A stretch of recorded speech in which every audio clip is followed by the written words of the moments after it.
भाइयों, आजकल मौसम का कोई भरोसा नहीं रहा। हम फसल जल्दी बोते हैं तो बारिश देरी से आती है और देर से बोते हैं तो बारिश जल्दी हो जाती है। समझ में नहीं आता कि ये सब क्या हो रहा है। मैंने सुना है कि ये सब मौसम के परिवर्तन के कारण हो रहा है। बताया जाता है कि हम इंसानों ने प्रकृति को इतना नुकसान पहुंचाया है कि पानी, मिट्टी सब दूषित हो गई है। सुना तो मैंने भी ऐसा ही है। उत्पादन की लागत बढ़ती जा रही है, उर्वरक महंगे होते जा रहे हैं, लेकिन उत्पादन उतने का उतना ही है। बॉनसुकरो की ट्रेनिंग में भी इसके बारे में कुछ बातें बताई गई थी। मुझे लगता है कि हमें जय सर से इस बारे में बात करनी चाहिए। शायद वो हमें इन समस्याओं के पीछे के कारण और समाधान के बारे में कुछ बता सके।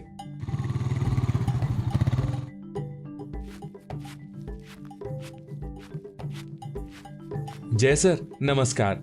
आप हमारे बुलाने पर आए इसके लिए बहुत बहुत धन्यवाद। हम मौसम में होने वाले बदलाव का हमारी खेती पर क्या असर होता है, इसके बारे में बातचीत कर रहे थे। पिछले साल जहां बहुत ज्यादा बारिश हो गई थी, वहीं इस साल बारिश का दूर दूर तक कुछ पता नहीं है। ट्यूबवेल में भी पानी कम है। हमने सुना है कि ये सब मौसम के परिवर्तन के कारण हो रहा है। आजकल उत्पादन की लागत बढ़ती जा रही है, उर्वरक महंगे होते जा रहे हैं, लेकिन उत्पादन उतने का उतना ही है। ऐसे में हम छोटे किसान क्या करें? आप हमारा मार्गदर्शन कीजिए। ये सब क्लाइमेट चेंज का परिणाम है। ग्लोबल वार्मिंग अपना असर दिखा रही है, जिसका प्रमुख कारण जंगलों की कटाई, भूमि और पानी जैसे प्राकृतिक संसाधनों का अत्यधिक दोहन, औद्योगिकरण और ग्रीन हाउस गैस का उत्सर्जन है। पिछले कुछ दशक में हमने पर्यावरण को बहुत क्षति पहुंचाई है, जिससे पानी दूषित हुआ है, मिट्टी की उपजाऊ क्षमता कम हुई है। आज के इस मुश्किल वक्त में हमें वैज्ञानिक तरीके से खेती करने की आवश्यकता है। अगर आप बॉनसुकरो के सिद्धांतों का पालन करते हुए खेती करते हैं, तो इस मुश्किल घड़ी में भी लागत को कम रखकर अच्छी उपज प्राप्त कर सकते हैं। वो कैसे होगा? बॉनसुकरो से जुड़े किसानों को हम ट्रेनिंग में हमेशा यही सिखाते हैं कि मिट्टी की जांच की जानी चाहिए। आप अपने नजदीकी कृषि विज्ञान केंद्र, गन्ना अनुसंधान केंद्र में मिट्टी की जांच करवा सकते हैं। आप चाहें तो हमारी मिल के माध्यम से भी मिट्टी की जांच करा सकते हैं। यहाँ मैं आपको एक बात और बताना चाहूंगा। जब हम परीक्षण के लिए मिट्टी के नमूने लेते हैं, तो हमें सही तरीके का पालन करना होता है, जिसके बारे में हमने आपको ट्रेनिंग में भी बताया है। अगर आप चाहें तो एक बार फिर बता सकते हैं। इस रिपोर्ट के आधार पर यह पता लगाया जाना चाहिए कि मिट्टी में कौन कौन से पोषक तत्वों की कमी है और इस कमी को दूर करने के लिए कौन से उर्वरकों, एग्रोकेमिकल्स का और कितना मात्रा में प्रयोग करने की आवश्यकता है। उदाहरण के लिए, अगर जमीन में नाइट्रोजन और पोटेशियम की कमी बताई गई है, तो ऐसे उर्वरकों का ही प्रयोग करें जिनसे जमीन में नाइट्रोजन और पोटेशियम की कमी दूर हो। इन दोनों के अलावा तीसरी तरह के किसी भी उर्वरक का प्रयोग करने से सिर्फ लागत बढ़ेगी, लेकिन उत्पादन में किसी तरह का कोई लाभ नहीं होगा। क्या आप सभी अपनी अपनी फार्म डायरी लाए हैं?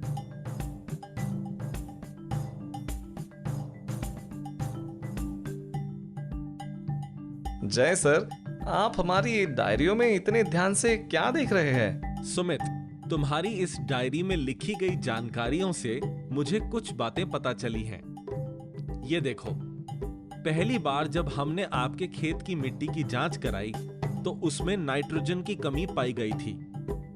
तब आपने अपने खेतों में नाइट्रोजन की कमी को पूरा करने के लिए खाद डाली थी।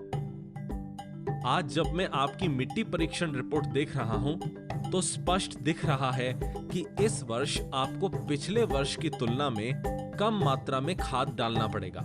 इस तरह आपकी फसल की लागत कम हो जाएगी। सही कहा आपने। फार्म डायरी रखने से और मिट्टी की जांच की रिपोर्ट से मेरी बहुत मदद हुई है।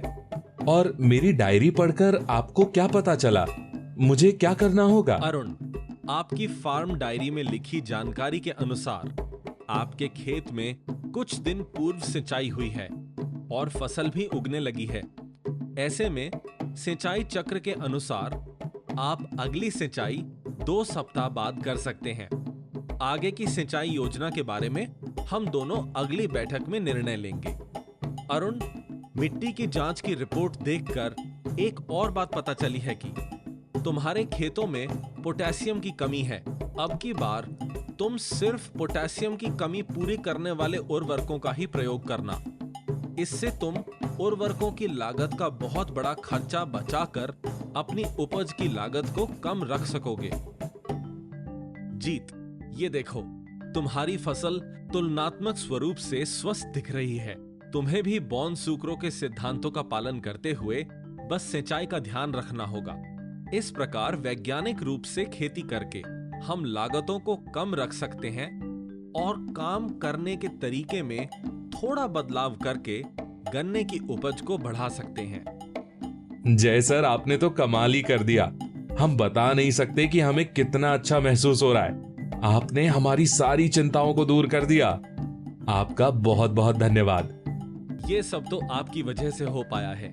आपने ही फार्म डायरी को लागू करके पूर्ण जानकारी प्रदान करवाई, तभी मैं आपकी मदद कर पाया।